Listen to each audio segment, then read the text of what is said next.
Hi, good morning. Thank you all for joining us. I'm Melissa Urich, the Wetlands Coordinator for the Upper Susquehanna Coalition, and it's my pleasure to introduce our session this morning. Watershed Wednesdays are hosted by the Upper Susquehanna Coalition and the Otsego County Conservation Association, and they're scheduled for each Wednesday through November 20th. The sessions are recorded and can be accessed both on the USC website and YouTube page. To get things started, our presenter today is Sam Beck-Anderson. Sam oversees, develops, and administers invasive species prevention and management programs across the 17-county Finger Lakes region as a coordinator for the Finger Lakes Partnership for Regional Invasive Species Management. We'd like to ask everyone to hold your questions to the end of Sam's presentation, at which time you can raise your hand or enter them into the chat. All right, thanks so much. Take it away, Sam. All right, thank you, Melissa, and welcome everybody. I'm going to be talking about spotted lanternfly, but starting a little bit here with just a kind of a crash course in invasive species. I gave this talk a couple years ago, and I'm excited to be able to just add a little bit more context. I unfortunately provide some, a little bit disappointing updates, but in general, I'm happy to be revisiting this with this audience. So the Finger Lakes PRISM is located here at the Finger Lakes Institute at Hobart and William Smith Colleges. We are a research institute. As part of the colleges here, we're translating knowledge and research about the Finger Lakes watershed into collaborative action. Our program areas are contaminants, nutrients and harmful algal blooms, watershed management, and of course, invasive species. PRISMs, or Partnerships for Regional Invasive Species Management, are essentially networks of state, federal, local agencies administered by hosts and funded through the Environmental Protection Fund that focuses on leveraging resources to focus on to address common goals, in this case, of course, invasive species. So we are the 17-county region in the middle of the Finger Lakes. I usually I forgot to add the map here, but just to give you an idea of where we're at, obviously Upper Susquehanna, we contain a lot of the Upper Susquehanna portion that's in New York State, in Steuben County, Chemung, Tioga, Broome, Chenango, Madison, parts of Onondaga, and others, as well as kind of within our wheelhouse. So we're, actually really interested in kind of spreading the word and expanding into the further reaches of our PRISM. Like I said, an overview of invasive species. It is one that is non-native to an ecosystem under consideration and has some kind of impact, whether that's economic, ecological, or impact to human health. Invasive species invade landscapes.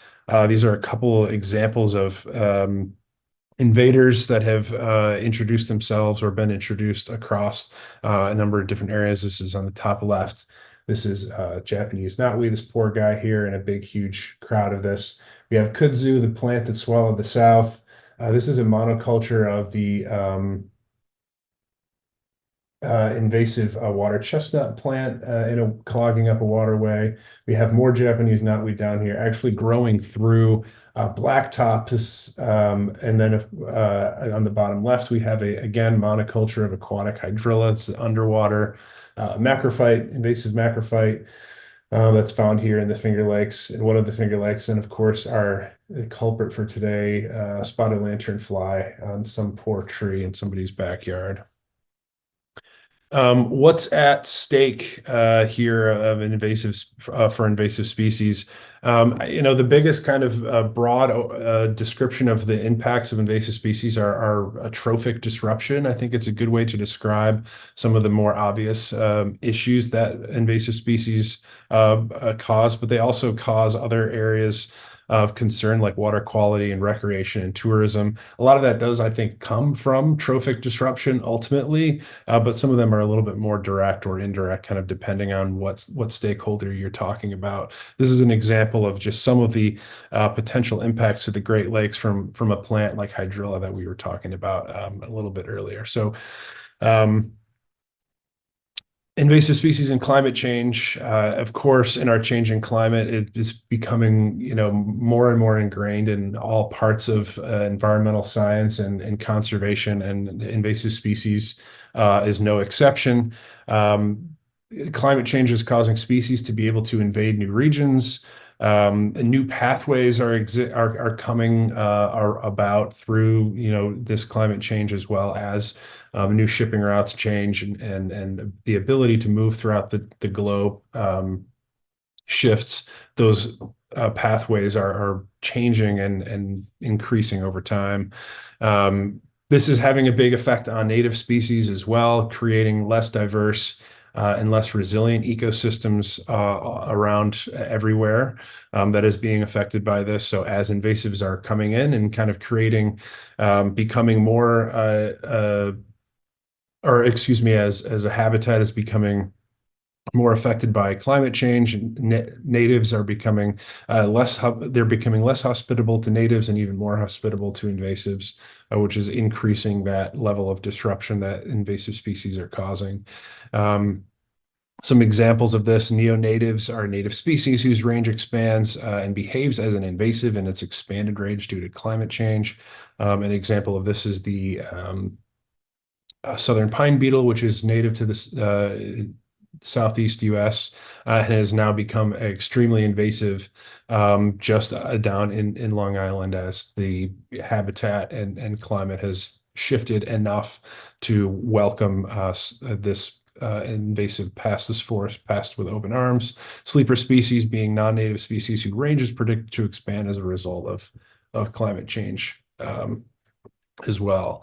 So when we get into managing invasive species, there's a couple of things to think about. The invasion curve is a good way to be thinking about the spectrum of management responses to invasive species. What we're looking at here is time on the x-axis and area infested on the y-axis. So essentially, as time goes on, the area infested of invasive species continues to rise and rise. You're also, as you go to the right, you're actually increasing the cost of management per unit of input, essentially, as well. So on the left, you're looking at prevention, where an invasive species is absent, and moving forward up to areas like eradication and containment as the area becomes more infested. And we can see these different categories for actually what an appropriate and management response should be. So when an invasive is just in small numbers, low abundance, and it just maybe a few locations within an area or a state, eradication might still be viable. We might actually be able to get rid of it for a low cost. As you go on, containment, eradication becomes less feasible, and you start to focus on containment. And then you go all the way to the right here, when an invasive is just so far spread and so abundant that really you're just looking at asset protection and long-term management. So this is something like cleaning out a water intake of zebra mussels, or just kind of mowing back an invasive weed in an area that you have to have cleared, like on a roadway or something like that. Prevention or control and management can take a number of different courses, and you can apply a number of different strategies and methods for addressing some of these different management techniques, like prevention. These are all examples of things that the PRISM does. So prevention comes in a number of shapes and sizes, program types. We're doing education, we're doing, just general outreach on things like billboards, but also actively preventing invasive species from spreading through things like what we'll talk a little bit about today, but also through things like boat inspection programs. Chemical treatment does exist. Of course, you always have to be thinking about the balancing act of inputs and outputs to a system, and what possible impacts and side effects that a chemical treatment can have. But sometimes it is, the best alternative in certain areas. These are some very highly, either toxic invasives like giant hogweed, or abundant invasives like hydrilla here. Mechanical treatment can be, again, an effective solution in certain areas. It can be done aquatic. You can apply this to aquatic systems or terrestrial systems. Again, just you have to gauge the input output, and thinking about that is really important. Biological control. This is has gotten kind of a dubious reputation over the years for things like cane toads and other invasives, or species that have been introduced to manage an invasive species and have become invasives themselves. The world of biocontrol has changed drastically over time, and the process for introducing a biological control is extremely rigorous and pretty safe.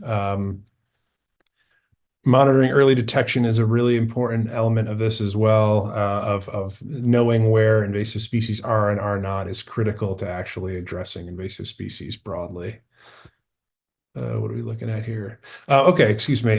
So I think an important note in terms of managing invasive species is taking an integrative and adaptive approach to monitoring or addressing and managing invasives is really important. So not just using one of these methods is almost ever going to be the option. You're almost always going to have to choose multiple methods, and it's almost always going to have to be an iterative process where you're applying a management tactic and planning, or excuse me, doing that, evaluating and responding, and then planning on just how do you adapt. So this is a really important part of invasive species management. Again, we'll kind of use spotted lanternfly today as a case study for some of these concepts. Finally, partnerships are so important. We said we have our region is about the size of New Jersey, and we have about 5 full-time people on a good day. So we can't go out there and manage all these invasive species. Our approach is really, again, leveraging those resources of funding sources and grants and other opportunities to help projects and programs that have additional things like technical expertise that can help, address these problems. So getting into spotted lanternfly here. Just some basics. This is insect that was first detected in Philadelphia in 2014, I believe, on a shipment of stones like pavers.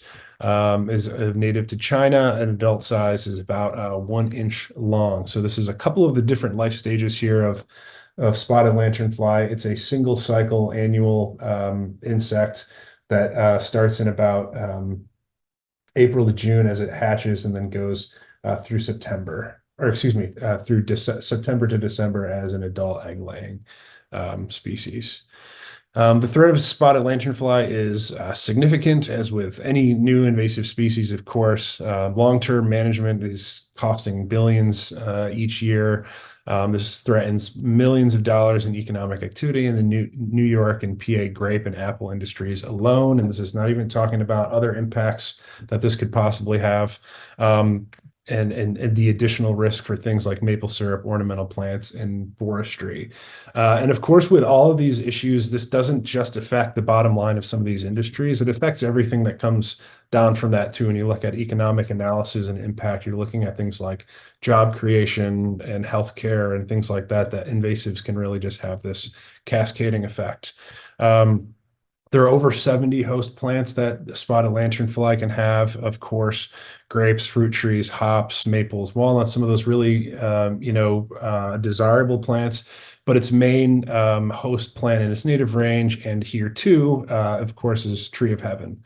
It does not typically feed on a lot of common agricultural plants. So as a feeding, I'm not an entomologist, but I can give the overall idea of kind of how these things eat. I think it's important to talk about why these things or what they do, the spotted lanternfly do. So they actually suck. So they're not actually chewing anything. They're piercing the surface and sucking food out from within a plant. What makes an spotted lanternfly invasive? These are kind of characteristics of all invasive species. They have a really high reproductive rate, no natural predators. They take advantage of disturbances of humans as well as human dispersal, and they really never go hungry. Like we said, 70 hosts, of course, impact being the main output here. Basically, one of the impacts, just again talking about impacts, honeydew is essentially the excrement from spotted lanternfly. As they're taking in the sap and the sugars from plants, they're actually excreting a sticky substance that we call honeydew. They're not the only insect that does this. A lot of other insects do this in their feeding habits, but this is just an example of how they do this. An abundance of honeydew, of course, in certain scenarios can cause what's known as sooty mold. This is an actual grapevine here with sooty mold. So the impacts, this is all important for talking about the impacts of spotted lanternfly. So they have direct and indirect resource reduction. So the direct resource reduction, of course, is nutrients and food being actually removed from a plant. So when they're sucking the sap out of a plant, that's actually affecting things like the production and gas exchange within trees and plants. They also have the indirect resource reduction as well, which is the sooty mold affecting things like photosynthesis and other natural elements of this. So the impacts could affect multiple sectors, including, like we said, agriculture, forestry, and tourism. And an important thing to say is a lot of the literature right now is emphasizing that the full impact and threat of this is not really known yet. We're really looking at, extreme cases of infestation in one state, in Pennsylvania, as those threats or as those infestations across the Northeast and the country expand and time goes by, we'll better understand actually what the threat of these are. But they are significant in some areas, specifically to wineries, and less significant, but still, impactful to trees of varying species.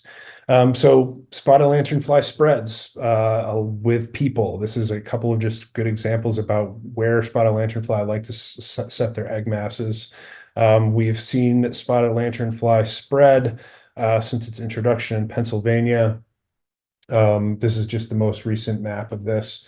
Again, I looked at the other a couple years ago. It is much different than this 2 years ago, but we're seeing this spread pretty far out into the Midwest even now. In New York specifically, we're seeing, I think it's about 17 or 18 counties that have confirmed spotted lanternfly actual populations. With the most abundant and serious infestations in downstate and Long Island, but we are still seeing some pretty serious infestations here in the Finger Lakes region. So what do we do about this? It's pretty bad. We're worried about what this is going to do to our crops, our industries.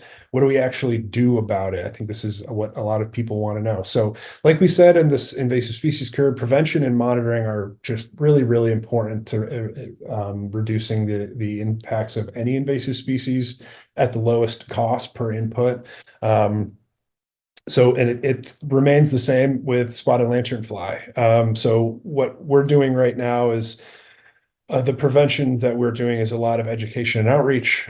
So we're doing direct, distribution of outreach materials and workshops and education to wineries and other industries all around our region, just trying to get them to be able to spread their word. They get a lot of tourism from places like Pennsylvania, all around the world. We want people to know that are incoming here and visiting us that they should really be, try to be active participants in reducing the spread of spotted lanternfly to our region. Um, Monitoring is also really, really important right now. We have specifically a program that focuses on monitoring. This is from the guidance from the New York State, has advised that basically anywhere where it's in low abundance outside of downstate and Long Island, is monitoring is still the number one option. In those highly infested areas, they're not as concerned with monitoring, but they still are interested in it. Where it's really important is these areas. So this is a map right here of all of the traps that we have distributed to partners and the public around our region, that actually actively are monitoring spotted lanternfly traps on a weekly basis. So we haven't found anything yet through these traps, which is a good thing, but I think we're trying to make sure that these are consistent over years so that we can fully adapt to any new populations that arise. There are control methods for spotted lanternfly that vary in effectiveness and costs. Basically, there are, of course, chemical applications that can be done to high risk areas and high value areas. Things like wineries and vineyards have done this type of thing to protect their crops. We'll talk a little bit about some go into more detail. Mechanical control, of course, is effective, but problems with bycatch. So, of course, with any invasive, control, you're always going to have extra impacts. Even, the best, non or even the most kind of selective herbicides can still affect native plants. So we are always going to see native populations and native insects that we don't necessarily want to kill being affected by this, and won't completely eradicate it. It's just going to protect one tree, which again is good in certain areas, but not necessarily scalable to a large area. And of course, the famous, squishing that even made it onto Saturday Night Live, about, actually squishing these things.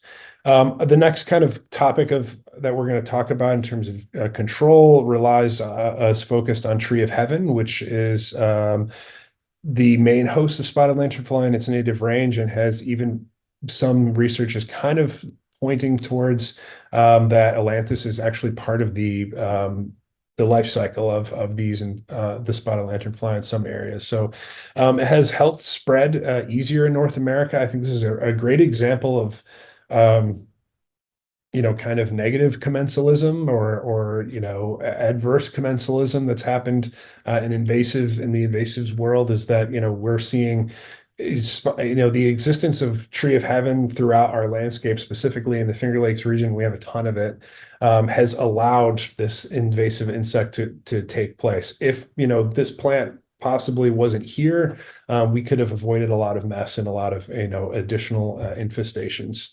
This is another invasive species that grows in disturbed areas, and has a lot of native lookalikes. This is a native lookalike. This isn't Tree of Heaven, actually, now that I'm looking at. This is, I think, Staghorn sumac, I think. Anyways, so Tree of Heaven removal is another option for control in some areas. It is very costly and it takes a really long time. It takes multiple years. If anybody's ever tried to cut one of these out of their yard, they know. And also, even if this is successful, it has a lot of other hosts to choose from, likely, that are going to still kind of aid in the dispersal of these things. So where do we go from here? As the, I another video that just came out from the New York State DEC and Department of Ag and Markets kind of emphasized that thought that right now where we're at is that downstate, really just mechanical crushing is what you can do for the state broadly. If you want to continue to report these things, that's great, but ultimately in high abundance areas, crushing is still the main thing. You don't necessarily need to report it if there's, thousands of these things on your street and or in your yard. In lower abundance areas, like more upstate, getting towards the capital region, and then over towards us, specifically the Susquehanna and also parts of the other parts of the Finger Lakes region in Western New York, monitoring and reporting these things is still the main tactic that we're using to actually track these things, so that we can, the state really collectively can best address spotted lanternfly. There are a couple I would say the CALS, Cornell CALS has a really great website with more information about this. That map that I showed is a great resource. They update that pretty regularly for the actual dispersal map. And they also have the spotted lanternfly at agriculture.newyork.gov is a great place to reach out. You can also always, that might be kind of like seem like a black hole to people sometimes in terms of sending things in. You can also just send stuff in to us. I'll have my email at the end, and you're more than welcome always to just ask us if you have questions about something that you're finding. We get them all the time, so feel free to reach out and just send us your photos that you might think is spotted lanternfly, and just questions about this at any point. So that was a lot of information. So sorry if I'm happy to revisit stuff. I think we have a couple minutes for questions here. Thank you. Question one in the chat from Adrian. Let's see. I live in Dutchess County, Mid-Hudson Valley, and we have been monitoring as a volunteer for Lower Hudson. Great. For several years now. We found the first SLF last year. Sorry to hear that, Adrienne. That's not good. Unfortunately, is likely going to be the trend as we move further. It was definitely a comprehensive presentation. Thanks, Sam. And yeah, it's really disappointing to see that map expanding across the state. Hmm. Yeah, I mean, I think if you think just about invasives generally, and you look at this over time, obviously this is filled in, but really what's, happening is these are following, travel corridors, essentially. We're looking at like 81 here, we're seeing it cross over 90 here. We will likely see this go through like the southern tier expressway down in the southern tier. Likely, we'll continue to see it. Hopefully it's still too cold up in up in the Adirondacks, but we've seen them up there already.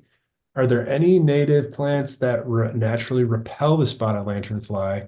That I'm not sure. I would have to do a little bit of digging into that. That hasn't come up in any of my research yet, but that is an interesting point that I'm not sure of. I read the study done in Nature about how these guys are really good hitchhikers. Yep. And so, how could we educate people who aren't as aware of how spotted lanternflies get around? Like, what parts of the vehicles do they really like to latch onto?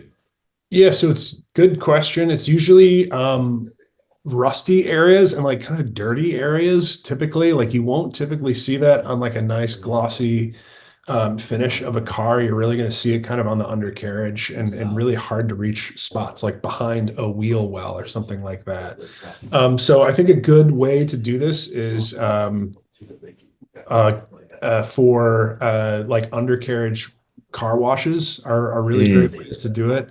But I think just some manual like inspections, especially if you're traveling away from, some quarantine, the early quarantine areas or the really high abundance areas, it's good to just manually check your car in some of these, easy to reach kind of spots.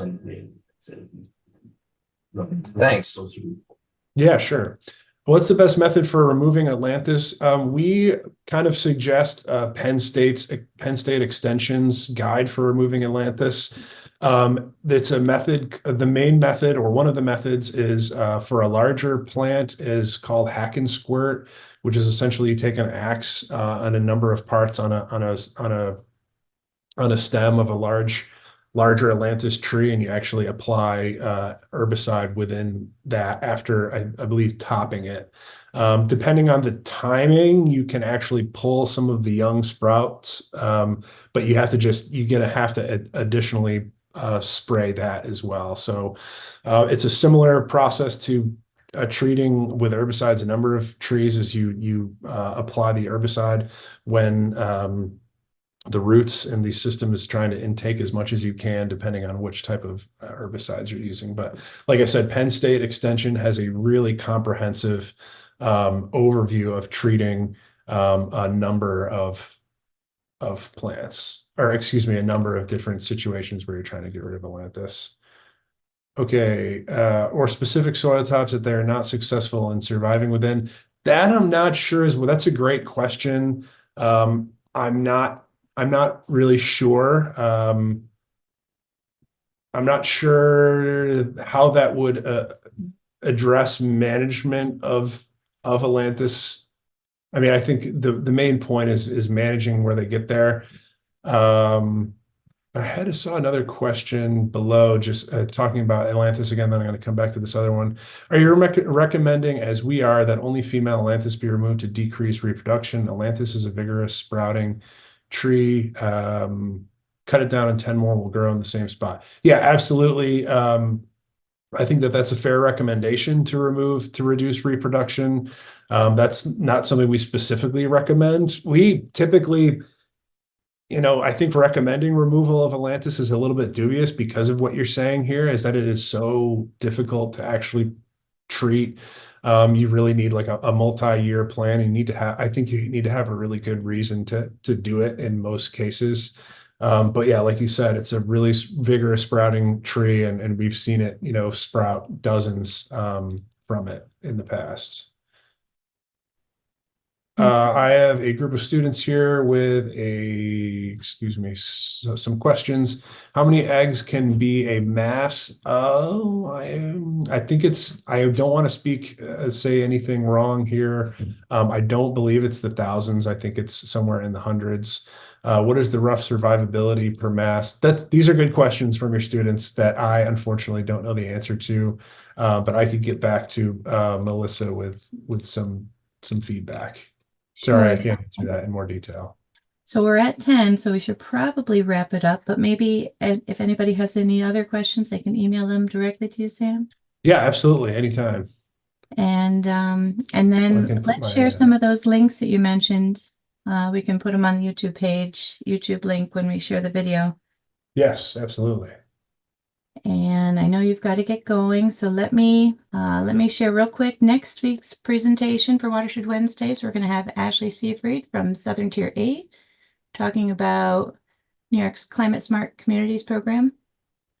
And we hope to see you guys there. Thanks for so much engagement today. Yeah, we'll get these videos shared and get all the other resources shared. Thanks, Melissa. Bye, All everybody. right. Take care. Thanks for having me. Thanks so much, everyone. Thanks, Sam.